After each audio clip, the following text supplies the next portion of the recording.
these books, one thing that's great about them is they're illustrated, so that makes it more full-page illustrations, so that makes it more appropriate for younger kids to read.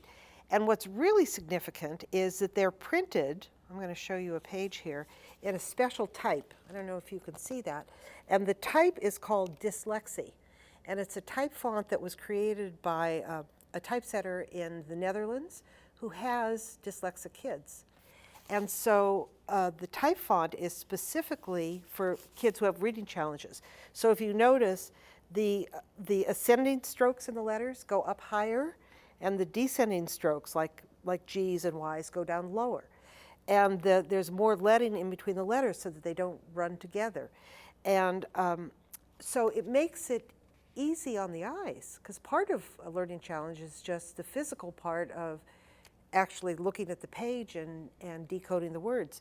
So, and what we found in these books is it certainly makes it easier for kids with specific reading or processing issues, but it makes it easier for all kids. It's a really pleasant page to look at. So one of the innovations of these books, aside from the fact that they tell stories about kids who are potential candidates for learning challenges, is that they're fun and easy to read just physically. They're widely illustrated. There's a lot of white space on the page. The typeface is sort of geared for kids, you know, to make it easy on their eyes, so that one of the things you want is for reading to be a pleasure. So we try and make it a pleasure in creating funny stories and creating lovable characters.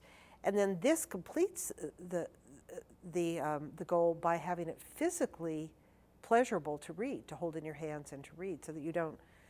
Once I was talking to school and one of the boys said he hated to read, and I said, "Why do you hate to read?" And he said, "It gives me a headache." And I thought, well, it probably does. He's probably, you know, maybe he needed glasses, or maybe just the squinting and the tracking was hard for him.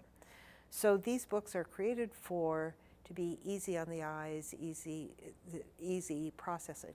The Hank Zipzer books, here's Hank, were the first to use the dyslexie font in America. It's one of those things like, how can this be? Why wouldn't we have thought of that before? But it hadn't been done, so we're thrilled. It's expensive, you know, thanks to our publisher who had to pay. This isn't a typical font, so they have to invest in this. But so we're very grateful, and it's so worth it from the feedback we hear that kids don't even know why they like reading them. They just feel good when they're reading.